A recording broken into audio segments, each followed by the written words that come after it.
Welcome, everyone. Thank you for joining us for today's CITI program webinar. Today's topic is facial recognition considerations for researchers, and it is presented by Brenda Leong. Brenda is Senior Counsel and Director of AI and Ethics at the Future of Privacy Forum. She oversees privacy analysis of AI and machine learning technologies, manages the FPF portfolio on biometrics and digital identity, particularly facial recognition, along with the ethical challenges of these emerging systems. She works on industry standards and collaboration on privacy and responsible data management, partnering with stakeholders and advocates to reach practical solutions for consumer and commercial data uses. Prior to working at FPF, Brenda served in the US Air Force. She is a 2014 graduate of George Mason University School of Law. Welcome to this overview of facial recognition and biometric technology. My goal is for you to be able to understand in fairly specific detail what is or is not a biometric and how biometric systems of various types work for purposes of identifying unique individuals. We'll talk about the general risks and benefits as compared to other systems and in the context of individual privacy, and then talk about some use cases where biometric identification might be most applicable. Finally, we'll consider the social and ethical concerns around the use of biometrics and provide an overview of the current legal structures in place that address the collection, use, and sharing of biometric data. We'll have particular focus on facial recognition and also on some emerging technologies such as emotion detection that are not actually biometric identifiers, but are frequently included in such discussions. Historically, people have used personal names, associations with professions or locations, tokens, or physical features as ways to distinguish each other. It is only in the last 100 to 200 years that standardized identification systems have gained social importance. Fingerprints have been used for authenticating authorship or artistry throughout history, even as long ago as 7000 BC, and they have been incorporated into organized systems since the late 1800s. Today, fingerprints and other biometrics, like many other facets of ourselves, have been digitized. Biometrics, as we understand them now, are any measurable, physical, characteristic, or personal trait that can distinguish a particular individual. If it's not unique to the person, unique as in effectively only matching one person, then it's a physiological measurement, but not a biometric identifier. We'll leave twins aside for the moment as the occasional exception that might prove the rule. This uniqueness was the trait that made fingerprints invaluable to organized law enforcement. The FBI began collecting fingerprints in the early 20th century and established the official repository in 1924, specifically to aid in the investigation of serial murders and other serious crimes. It wasn't until almost the 21st century that this process went fully digital. The establishment of legal identities for citizens and residents in some form of a national system has become a standard program for many governments, but this was not always the case and did not come into place smoothly or without controversy. But with the number of people alive today, it has become imperative to find some way to distinguish us from each other and to do so reliably and consistently across time and space.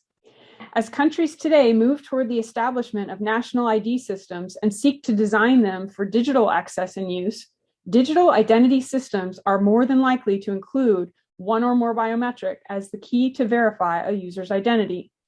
The use of biometric systems for individual identification in the modern era is making it easier for people to open their devices, access accounts that they rely on, enter physical workspaces, and travel.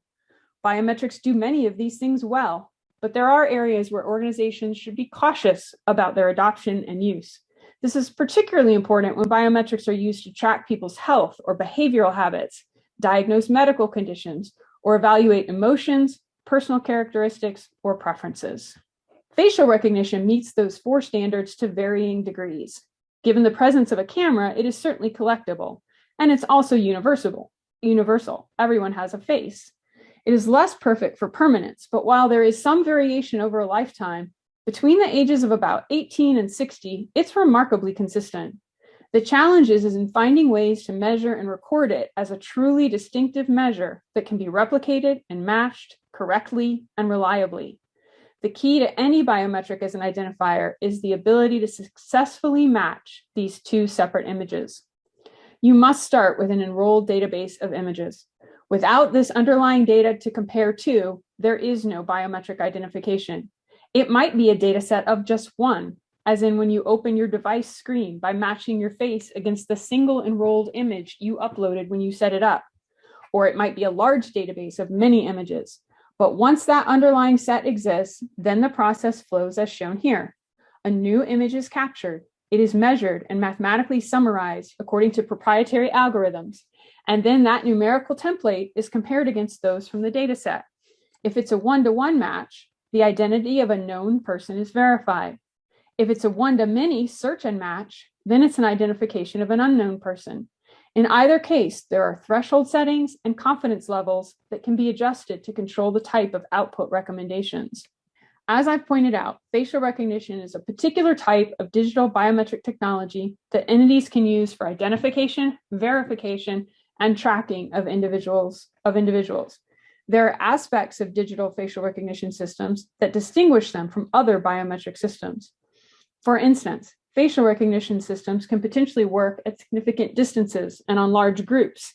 They can be readily attainable from video feeds or other images, and they allow for passive surveillance. That is, people may be entirely unaware that a facial recognition system is in place around them. For these reasons, they are particularly subject to abuse from a civil rights perspective. The underlying question for any facial recognition system, even more than for a biometric or technical solution at all, is why is this the best approach to this problem being solved? If facial recognition systems don't offer something specific to the context that cannot be reasonably and similarly addressed by other options, then they probably shouldn't be used.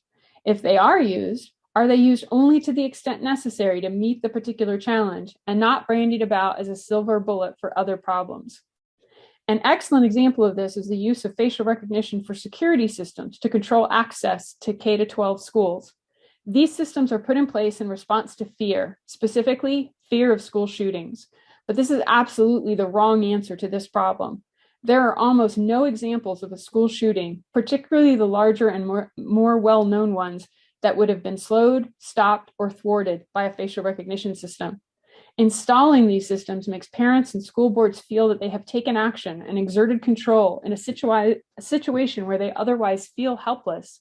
But these systems, while not at all reducing any threats around school shootings, do bring along new risks and threats to privacy, student autonomy, school safety, and community standards.